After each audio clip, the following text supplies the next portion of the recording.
We're at the Lawrence Art Center in the conference room, and in front of us here is a piece of salt glazed pottery made by Bill Bracker, and he gave this to the Lawrence Art Center many years ago, and Jessica Connor, who is in charge of all the ceramics, kind of found it.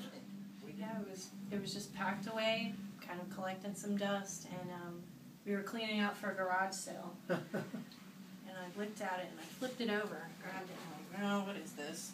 Oh, Bracker, 78! Yeah. And didn't know what to do with it. I had our current artist in residence bring it out. I didn't know if it belonged to the art center. I just needed to know where its home needed to be. And Alan reported back that it belongs to the art center and right. Its home is here. Exactly. But we have a ceramics artist in residency program, and we get phenomenal people in. This year we have Alan Chin, and he's just this. I picture him as like a whirling dervish in the studio, and I'm just spinning around, creating art, cleaning up the studio, loading kilns, and doing all kinds of crazy things. But he's such an energetic force, and really injects a lot of energy into our ceramic studio, and that's exactly what the artist in residency program does for us. Is every year we get in a new perspective. Right. And it's a lot of fun. Next year we're looking forward to Monica Laskowska. She'll be coming in and making some wonderful creations with us. In 1985, Bill and I were spending more time selling tools and clay than making pots. We had outgrown the teepee, so we made the decision to move forward into the pottery supply business and purchase this building, which was only a quarter of a mile from the teepee. Initially, we couldn't fill the space, and we rented parts out to various tenants.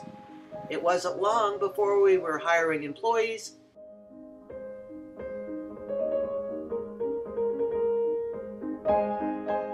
and the huge space was soon overflowing into sheds, truck boxes, and more truck boxes.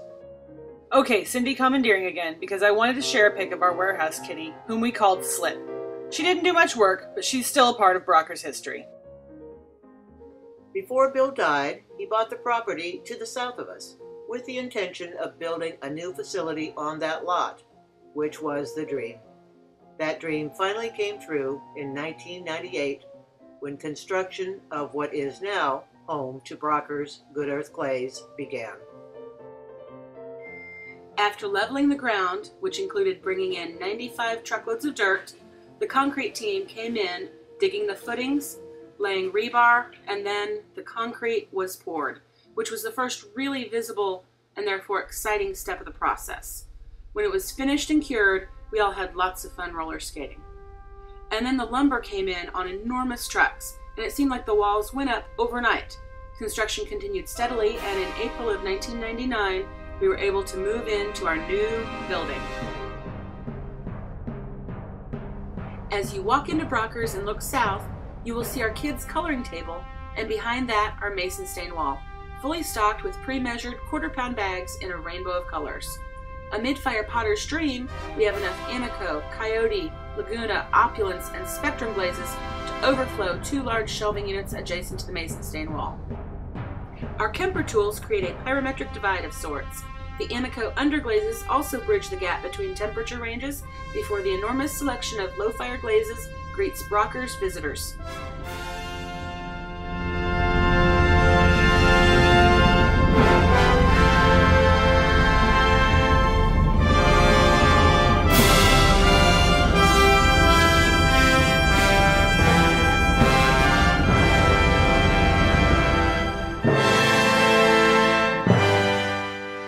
Front counter, which we designed specifically to display a variety of ceramic examples that we can use to answer potters' questions, explain techniques, and engage potters in thoughtful discussion.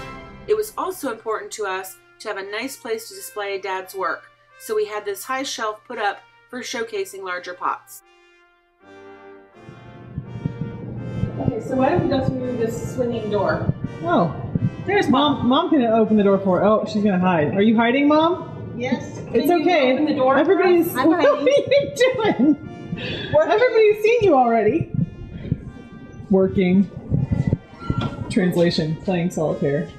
No, she doesn't do that too much. Wow, we need some cones. Well, I actually got a UPS shipping confirmation that our order has shipped. Oh, good. Just in the nick of time, because we are getting really low. Really low on cones.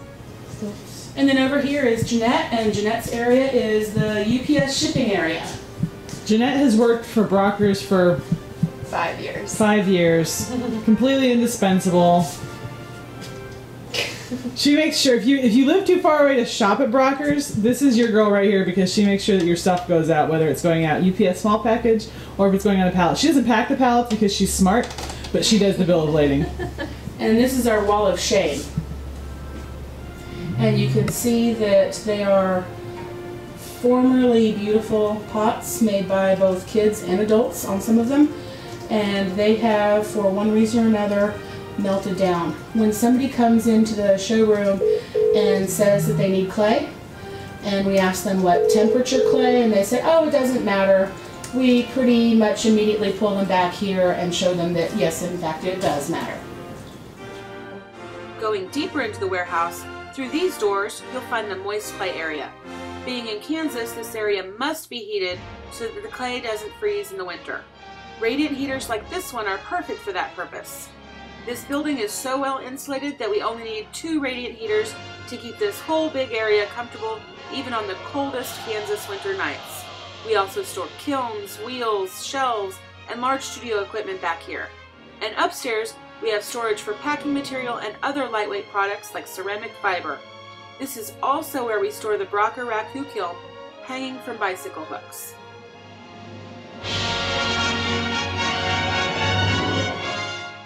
When designing the building, a studio area was definitely an important consideration when we created the floor plan.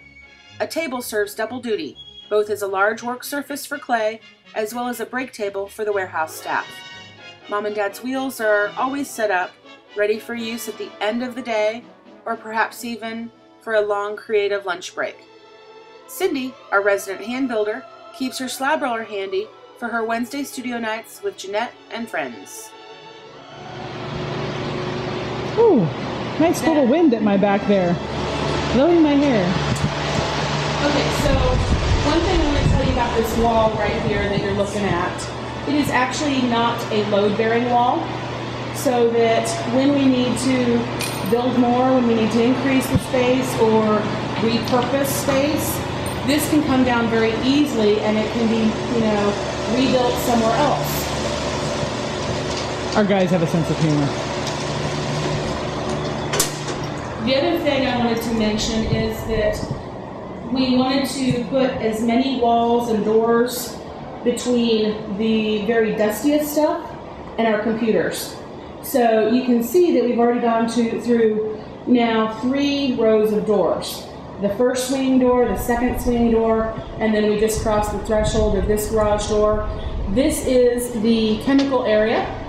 Over here, where Cindy's looking now, we weigh out mason stains and less than bag quantities of chemicals, everything from a ½ pound of cobalt to, 25 pounds of whiting. And what I think is so interesting is that some of these still have Dad's handwriting on them. A lot of them do. These are all empties. We still have not really found a use for them.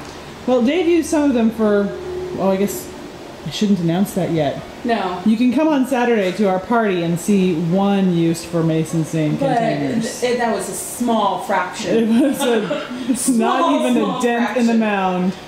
Yep. Lots of good mason stain containers. Anybody has any good ideas of what to do with mason stain containers? I'm seeing a sculpture. I'm seeing hats for everybody. Party hats for everybody. Party hats. Party hat. What do you think, Seth? Party hats? Party hats. Seth is our warehouse manager for the last, how long have you worked here? 7 years. 7 years. Going on 8 years. And, yeah, he's part of the family now. We adopted him. Oh, and wait, stop! Hello. This is our Dave. Hi. Dave is our kiln tech, and he was warehouse manager for several years until he got so good at repairing kilns that he had to do that full time. What can I say? And how long have you worked here? Oh, good Lord. Since 1994, I believe. 94, 93? Yeah. 13 After years? Dad died. Right. Yeah, so 18 years? 17, In there, 17, 18 years. 18 yeah. years, a really long time. and Dave is actually legitimately part of the family because he's also my husband. So over here is some of the lesser used chemicals, some of the more expensive glazed chemicals.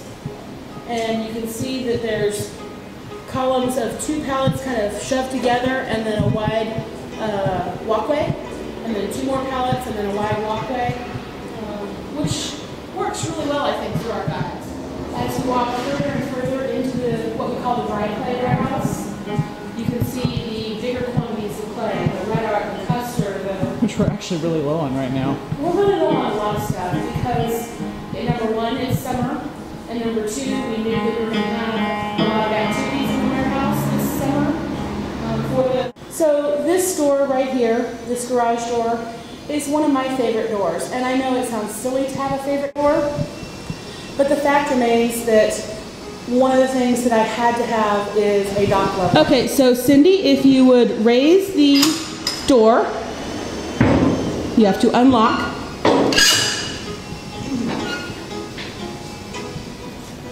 You're not wearing a short skirt, you don't have to worry about bending over.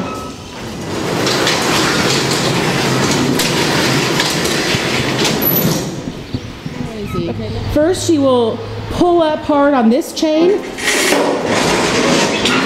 and then if there is a vehicle that has a lower truck bed, she'll run forward and she'll pull this. Woo! And you can see if she moves her feet that it is actually lower than dock level, which is why it's called a dock leveler. Now, to get it to pop back up again, all she has to do is pull this, and it can go into a higher bed or a bed of the equal height.